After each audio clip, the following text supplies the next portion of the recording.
Buenos días a todos, Dios les bendiga. Feliz Navidad.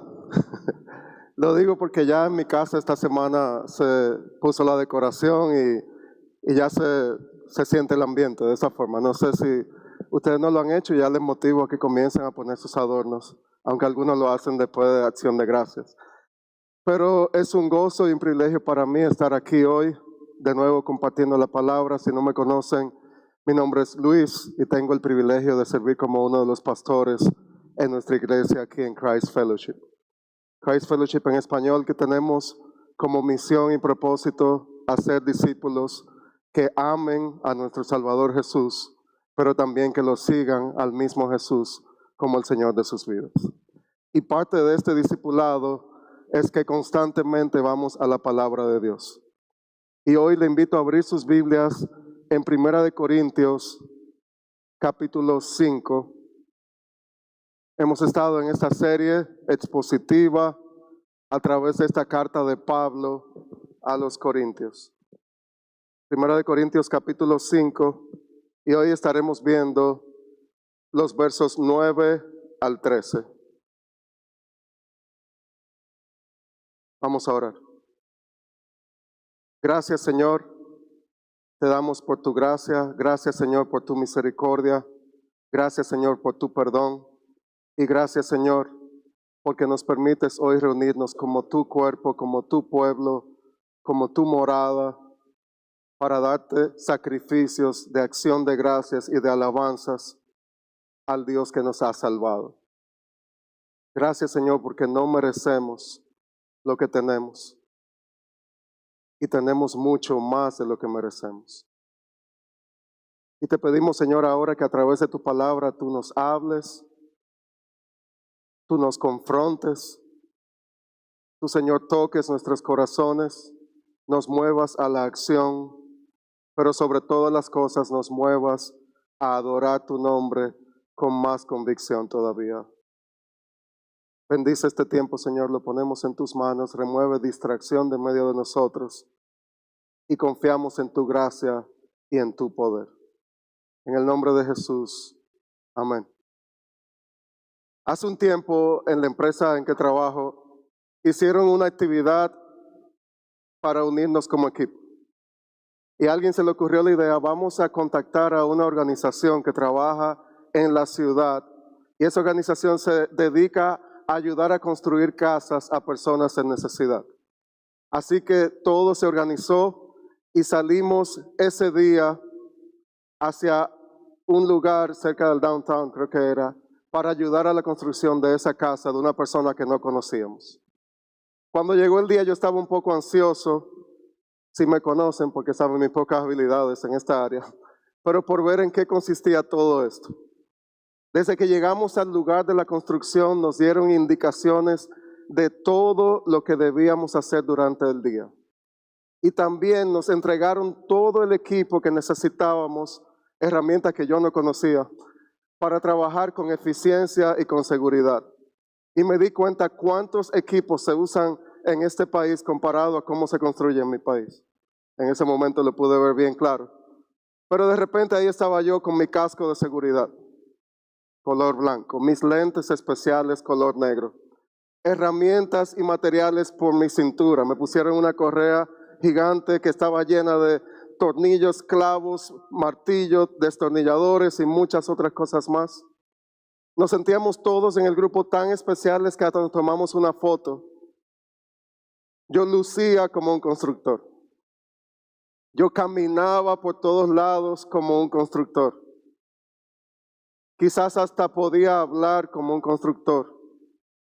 Pero cuando me tocó clavar el primer clavo, cruzó entre las dos planchas de plywood y no hizo nada. Me di cuenta en ese momento que a pesar de que lucía de esa forma y tenía todo el equipo que aparentaba que era un constructor, no era un constructor.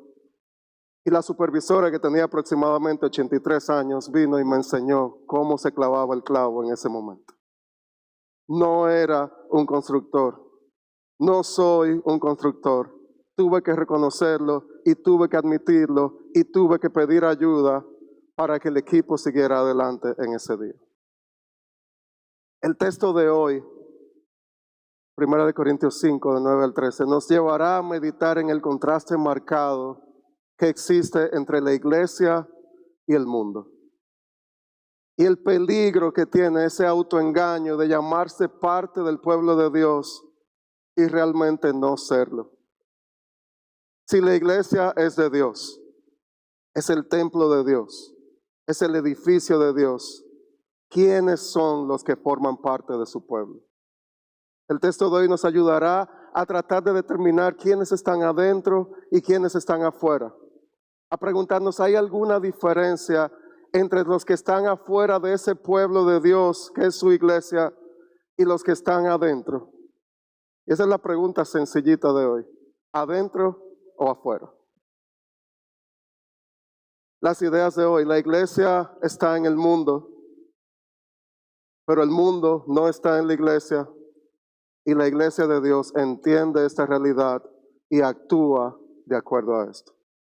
La iglesia está físicamente en el mundo, pero el mundo no está dentro de la iglesia de Dios. Y la iglesia tiene que juzgar y actuar de acuerdo a estos lineamientos que Dios ha establecido. Hoy seguimos en esta serie que, como dijimos, es una carta escrita por el apóstol a una congregación difícil, que estaba en una ciudad difícil, lidiando con situaciones muy difíciles. Ha venido hablando de una iglesia que es inmadura, que también está experimentando divisiones, pero que él sigue diciendo, esta es la iglesia de Dios en esa ciudad. Y desde el inicio del capítulo 5, como vimos la semana pasada, Pablo ha recibido reportes de diferentes formas. Él ha recibido el reporte de que dentro de esta iglesia, recuerden la palabra dentro, adentro, en este contexto, en ese ámbito, hay inmoralidad. Una inmoralidad pública, escandalosa y horrorosa. Él nos ha dicho ya en el verso 1, hay un hombre que tiene la mujer de su padre. Y él le decía, lo que debió haber producido tristeza en medio de ustedes lo han actuado en vez con arrogancia, al tolerar en una indiferencia, en una insensibilidad, lo que debió haber producido tristeza y acción en medio de ustedes. Ya vimos la semana pasada que él les ha dicho que esa persona debe ser expulsada de la membresía de la iglesia, pero hecho con la esperanza de que esa persona vea su condición real y sea restaurada. La corrección entonces se hace con el fin de la restauración. En los versos 6 al 8 él concluía del capítulo 5 recordándoles el peligro de la levadura y cómo ésta tiene la capacidad de multiplicarse de manera vertiginosa si no se tiene el cuidado correcto.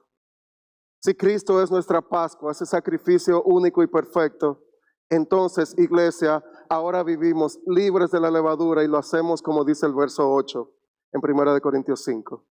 Por tanto, celebremos la fiesta no con la levadura vieja, ni con la levadura de malicia y maldad, sino con panes sin levadura de sinceridad y verdad.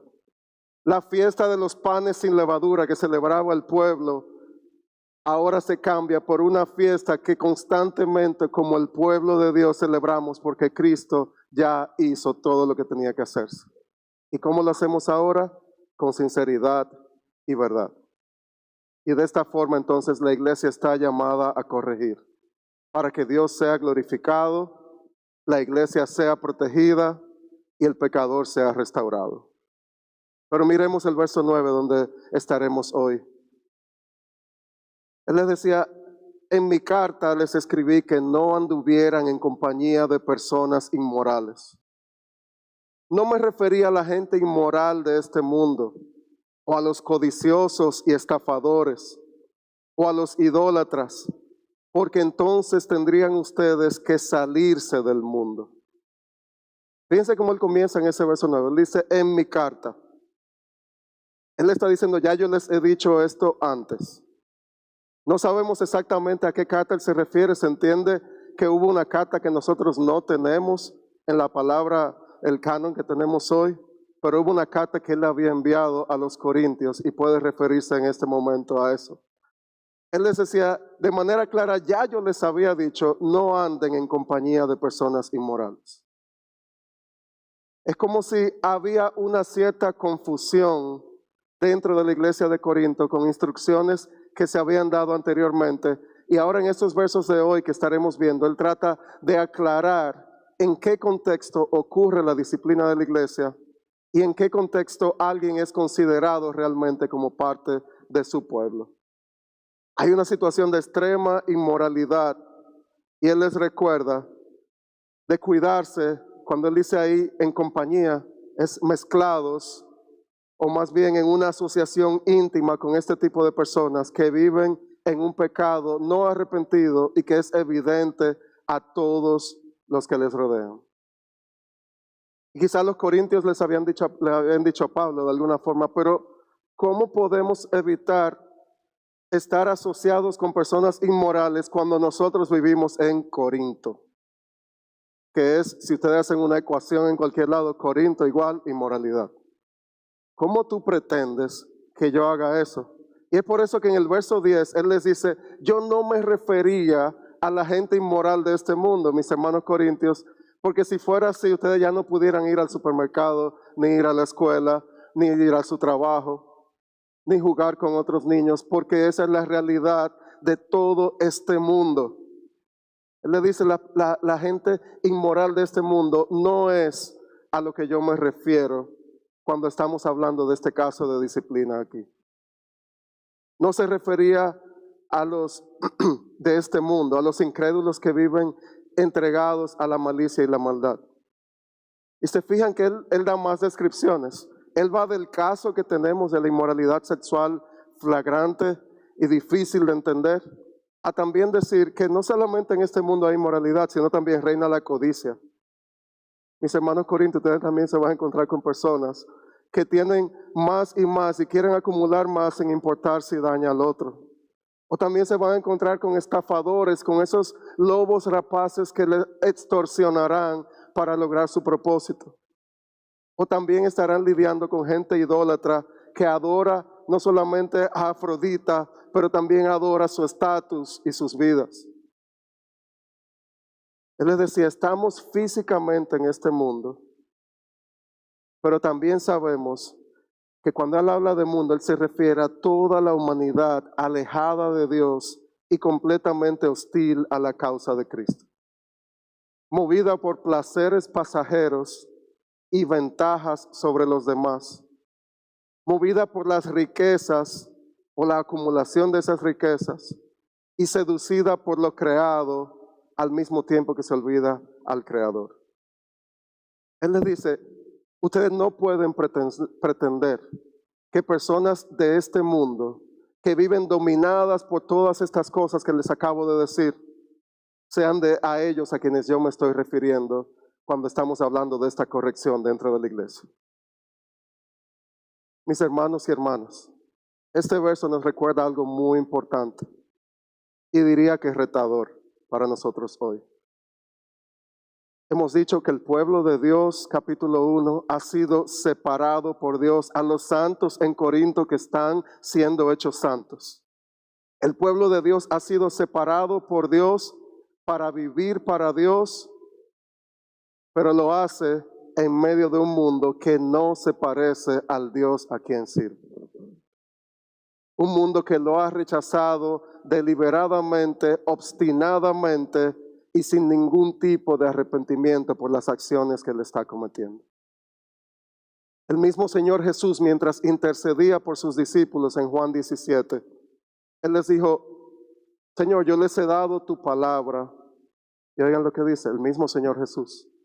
Y el mundo los ha odiado. Porque no son del mundo, como tampoco yo soy del mundo. No te ruego que los saques del mundo, sino que los guardes del maligno. Ellos no son del mundo, como tampoco yo soy del mundo. Santifícalos en la verdad. Tu palabra es verdad. Al final del verso 10, Pablo decía, si eso fuera de verdad a quien yo me refiriera en todo lo que les he estado diciendo, ustedes tendrían que salirse de este mundo. El mismo Señor Jesús, en los versos que leímos, decía de forma clara, no son del mundo mis discípulos, pero tienen que vivir en este mundo. La nueva realidad, si estamos en Cristo, que hemos experimentado por gracia, perdón y todas las cosas maravillosas que experimentamos en unión con Cristo, la tenemos que vivir en un mundo que está separado de Cristo. Entonces eso nos lleva a dos cosas, a que tenemos que proteger con la ayuda de Dios, siendo santificados por su palabra, que es la verdad, protegemos a la iglesia del mundo, pero al mismo tiempo entendemos que nosotros estamos llamados a ser embajadores en este mundo. Mi santidad individual la debo vivir y reflejar, y yo creo que ustedes todos están de acuerdo con esto, en un ambiente difícil y hostil, no en una burbuja fácil y distanciada de lo malo, como vivimos mucho en la pandemia, donde se crearon ciertas burbujas, donde uno se protegía de estar en contacto con otros. La vida cristiana, la vida del pueblo de Dios, la vida de la iglesia es embajadores con un mensaje transformador en medio de un mundo que rechaza al Creador. Es vivir apartado como individuos y como iglesia cuando todavía tengo que ir a mi trabajo mañana en la mañana y ver injusticias y maldad a veces en contra mía de un jefe injusto. O tener que ir a salones en la universidad donde se burlan de mi fe y la consideran como algo que no tiene ningún sentido. O incluso recibir el rechazo de mi propia familia por la nueva fe que he puesto en Cristo, que dicen ellos que yo deshonro el nombre de mi familia y mis tradiciones por mi lealtad al Creador y al Dios que me ha salvado. A la iglesia de Dios que está en Corinto, decía el capítulo 1. A la iglesia que es de Dios, pero está plantada en Corinto, ahí en la cuna de la inmoralidad. A la iglesia de Dios en Greenville, que está plantada en la cuna de una cultura que cada vez se aleja más de todo lo que tenga el nombre de Dios y de todo lo que implica que hay que rendir cuentas un día a ese Dios. La iglesia es la novia de Cristo en un mundo que odia a Cristo. Es una sobria realidad y por lo tanto un llamado para que podamos ser, como dijo el mismo Señor, sean sal y luz en esta tierra. ¿Lo recuerdan? Mis seguidores, decía el Señor, son mis embajadores. Mis seguidores no solo se parecen a mí, sino que yo los puedo enviar al mundo para que sepan cómo es verdaderamente el reino de aquellos que han sido cambiados y salvados. Eso me recuerda cuando íbamos a la escuela, que los niños estaban más pequeños. Íbamos a una escuela que era un ambiente difícil y lo llevábamos cada día ahí. Y cada día que llevábamos a la escuela orábamos, por favor sean luz en la oscuridad. Y una de mis niñas no entendía la palabra oscuridad. Ella decía, papá, vamos a hacer luz en la oscuridad. Nunca se nos ha olvidado como familia. Siempre decimos luz en la oscuridad. No importa que esté mal dicho, perdónenme aquí los referentes de la Real Academia de la Lengua Española. Pero en mi familia recordamos eso como una verdad importante. Somos llamados a hacer luz en la oscuridad. Miren lo que dice Mateo 5:16. El mismo discurso en el Sermón del Monte, el Señor decía, así brille la luz de ustedes delante de los hombres, para que vean sus buenas acciones y glorifiquen a su Padre que está en los cielos. La iglesia de Dios está en el mundo, pero no pertenece al mundo. ¿Entendido?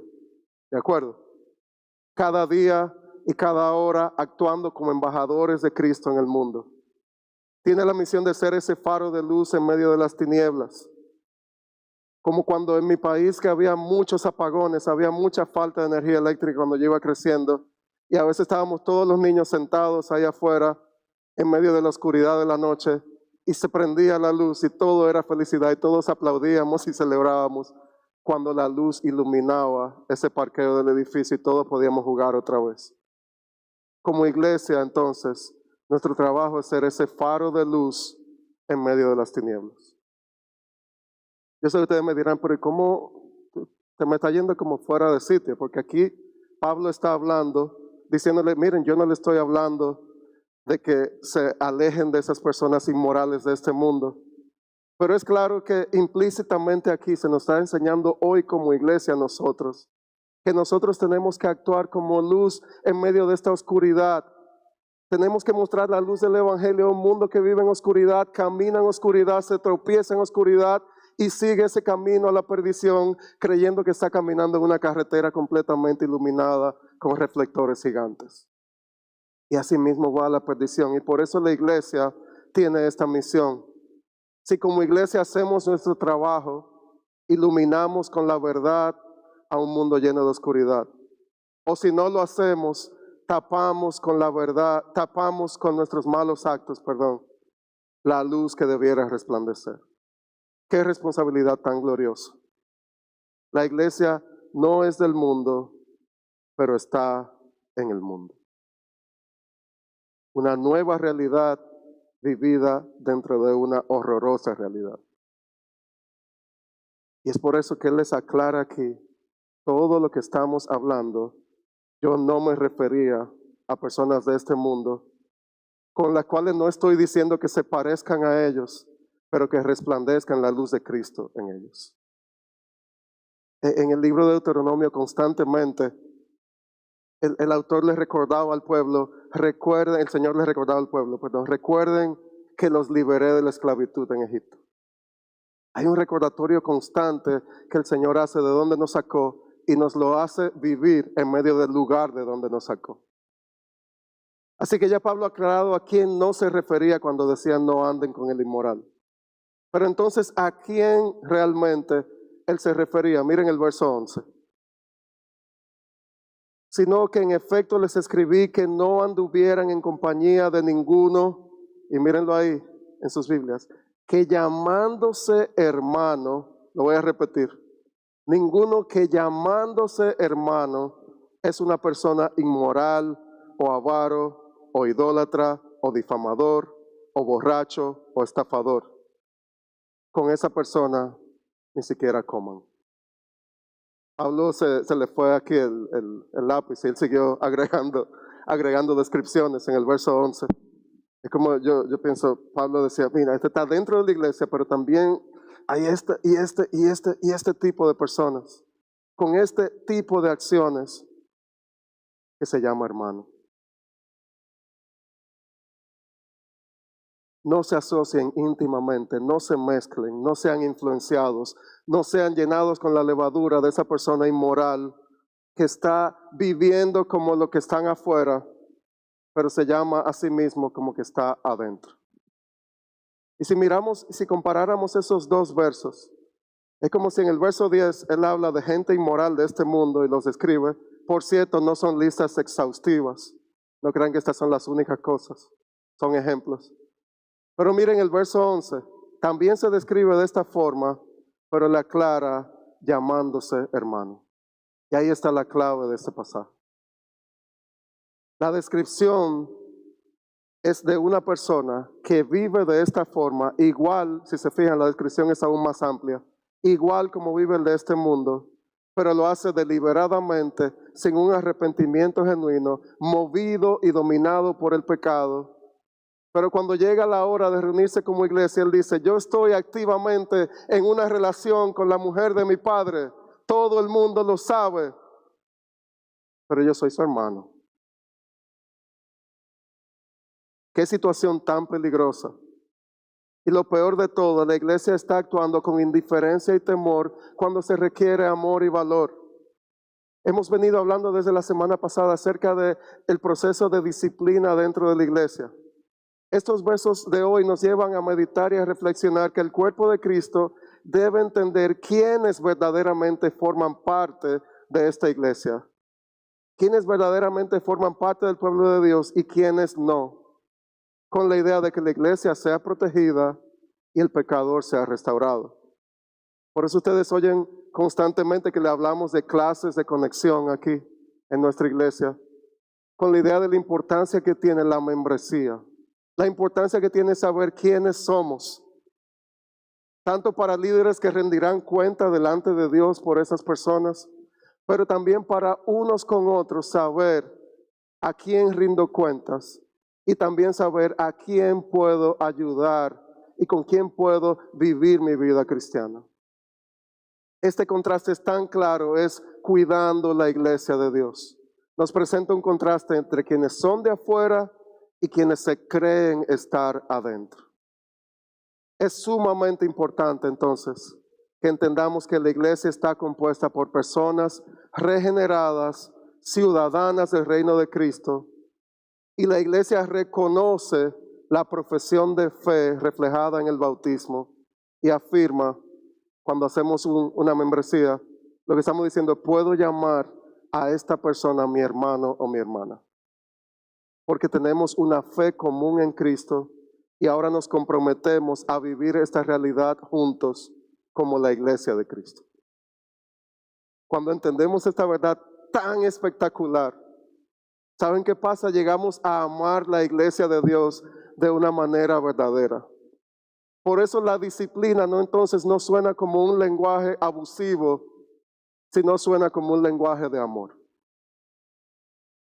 Cuando entendemos entonces que por la fe en Cristo, este grupo de personas ha llegado a ser unida por Él, es algo que apreciamos y ahora entonces protegemos. La iglesia está físicamente en el mundo, pero el mundo no puede estar en la iglesia.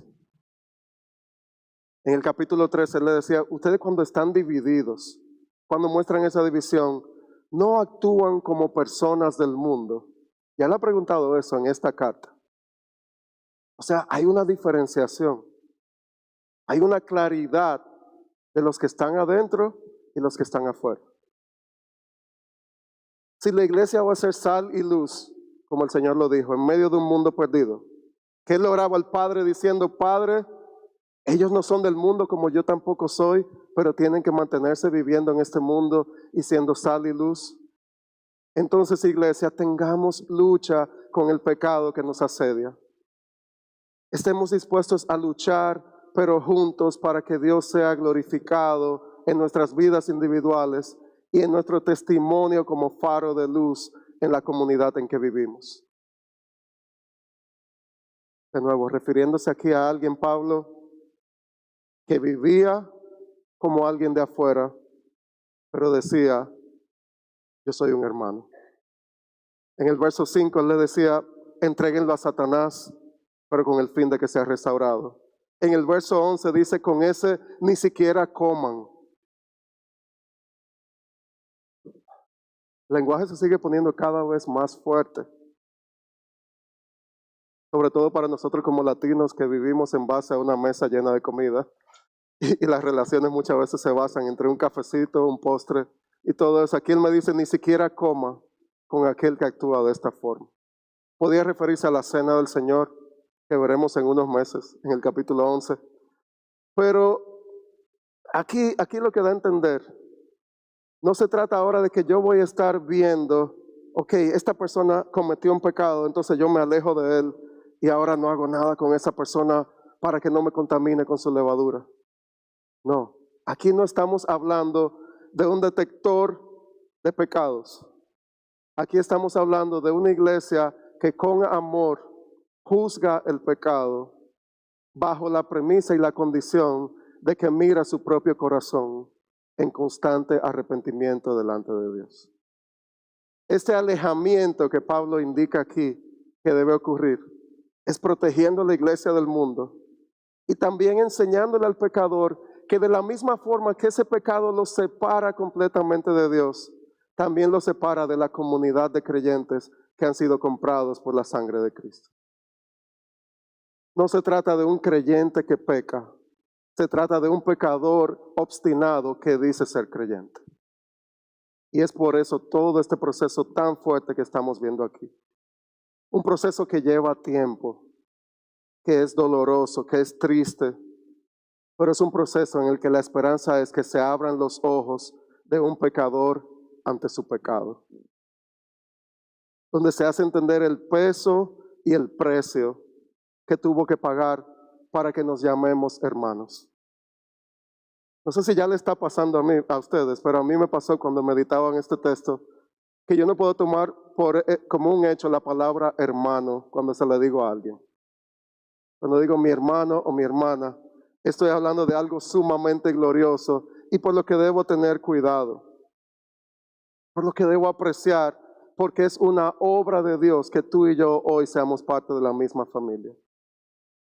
De nuevo, aquí se presenta en el capítulo 5 específicamente el caso de alguien que vivía en toda esta inmoralidad, pero sin arrepentimiento, descaradamente siguiendo sus motivaciones y sus pasiones, y al mismo tiempo en sus propios términos se considera como alguien que pertenece a la familia del Dios Santo. Eso se llama autoengaño. Pero podríamos preguntarnos hoy, ¿cómo puede alguien llegar a ese estado de llamarse a sí mismo hermano cuando su vida no refleja nada? Hay muchísimas razones, pero yo pudiera decir algunas.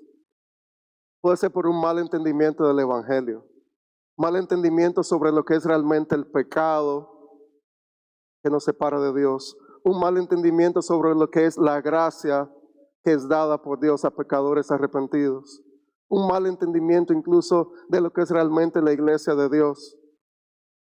Ese autoengaño a veces puede ser por un temor a un castigo futuro sin una transformación real en el corazón.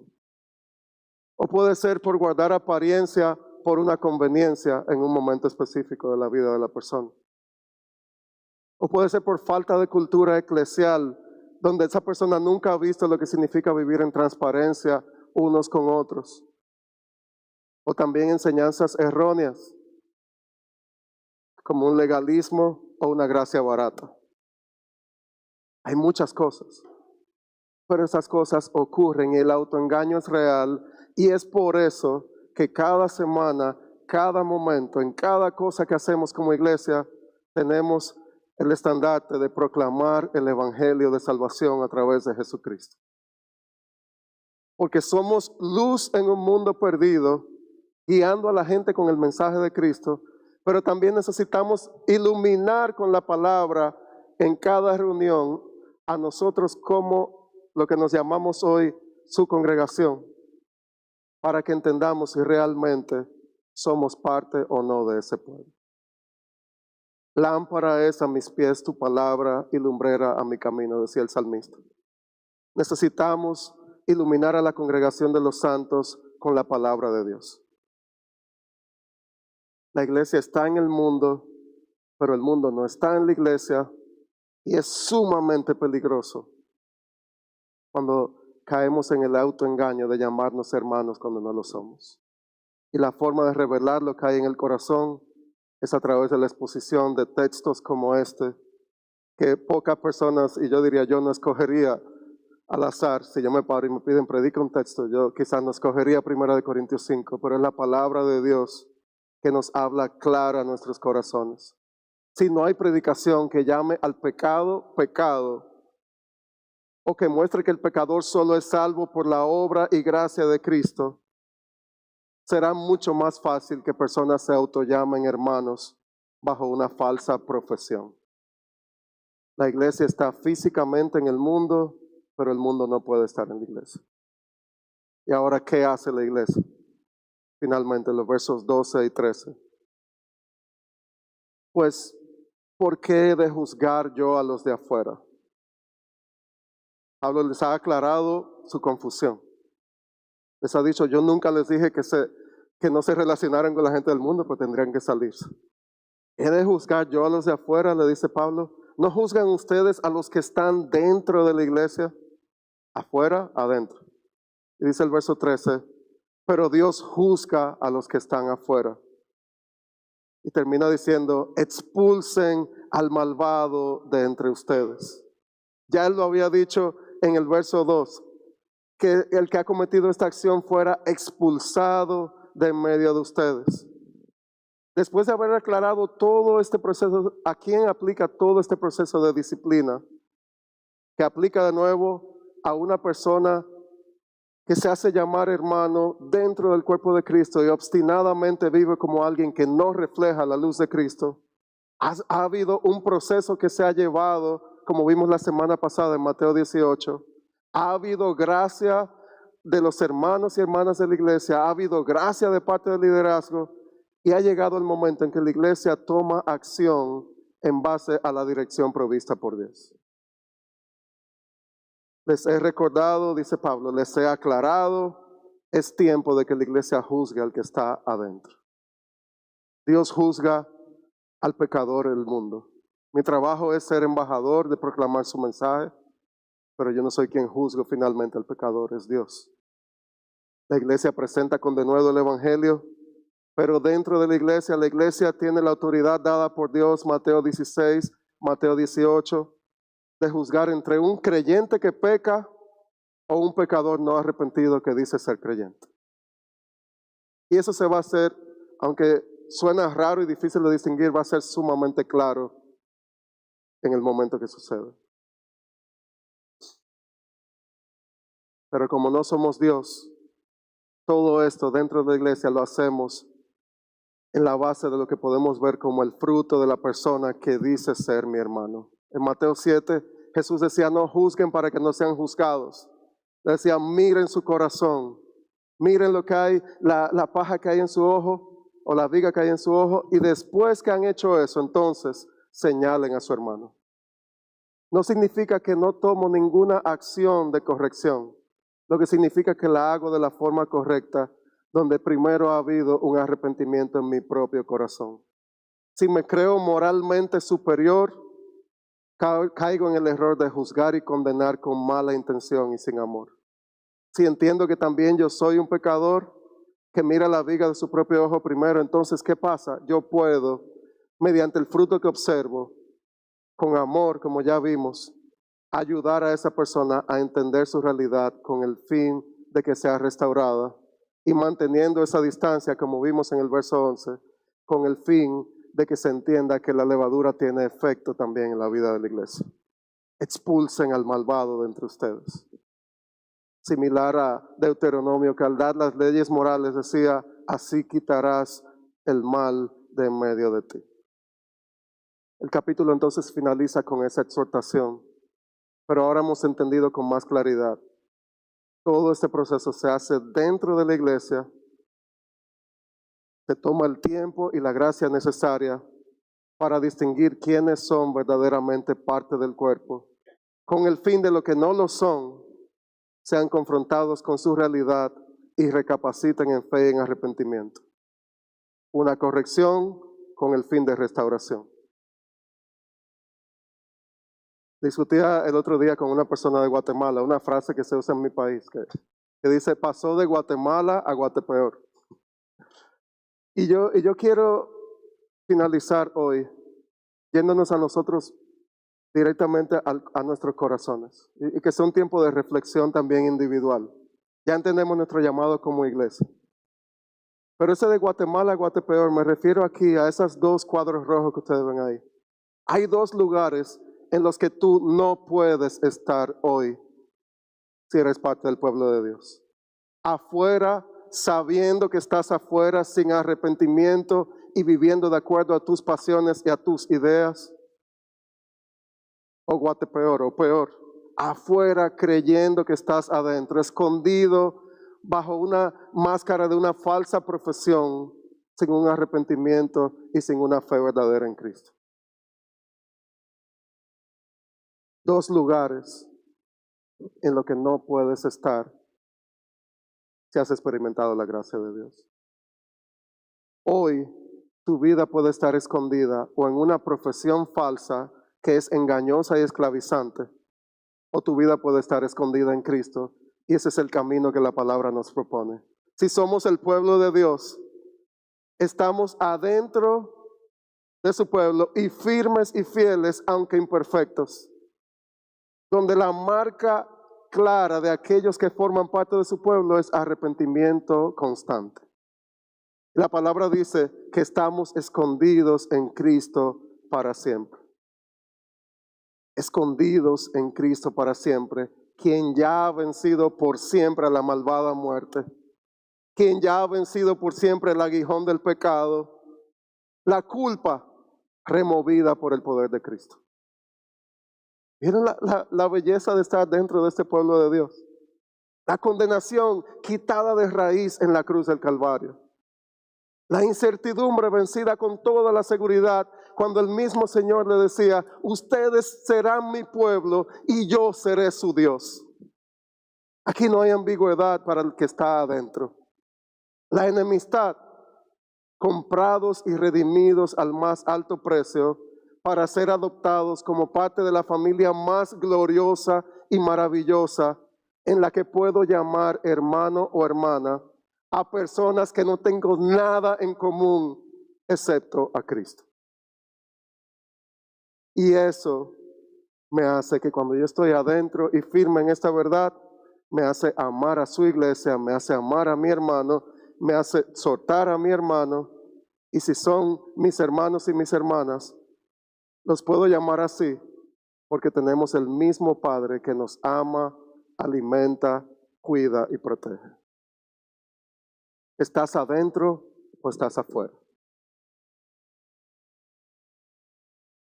Vamos a orar ahora mientras meditamos en esos versos y luego vamos a cantar una canción que nos va a hacer meditar en la gracia de Dios que es más grande que todo pecado, mientras hemos meditado en este capítulo 5 tan sobrio y fuerte. Gracias, Señor, te damos por tu gracia y tu misericordia. Gracias por tu perdón para con nosotros. Gracias, Señor, porque tú nos haces tu iglesia. Señor, a veces no entendemos la grandeza de lo que significa como ese trabajo que tú has hecho desde un pueblo tuyo, Señor, desde el jardín del Edén, separados por el pecado, pero tú prometías que ibas a ser una nación grande a través de la fe en ese Mesías prometido, que ya cumplió todo y ahora nosotros podemos tener todo a través de él. Ayúdanos, Señor, a poder lidiar con el pecado, a saber que estamos en un mundo lleno de pecado, pero lo hacemos apartados y confiados en que tú obras a través de personas imperfectas que tienen la humildad de saber quién es su Señor y que acuden a su Señor constantemente pidiendo su guía en arrepentimiento y fe. Que seamos una iglesia llena de creyentes verdaderos, regenerados, que han sido comprados y que están listos para ser sus embajadores. Que no haya ninguna duda hoy, Señor, si estamos adentro o afuera. En el nombre de Jesús. Amén. Amén, mis hermanos. Vamos a responder a la belleza de la cruz de Cristo que nos restaura en medio de nuestros pecados y nos hace vivir de una manera santa a la luz del Evangelio. Todo lo que tenemos para poder vivir la vida cristiana ha sido dada por Dios. Y todo lo que nosotros podamos disfrutar de parte de Dios para acercarnos a Dios es por gracia. No es algo que nosotros podríamos haber pagado. No es algo que nosotros podríamos haber alcanzado por nuestras propias fuerzas. Y vamos a cantar de esta gracia más grande. Y Laura y Tina nos van a guiar a través de esta canción.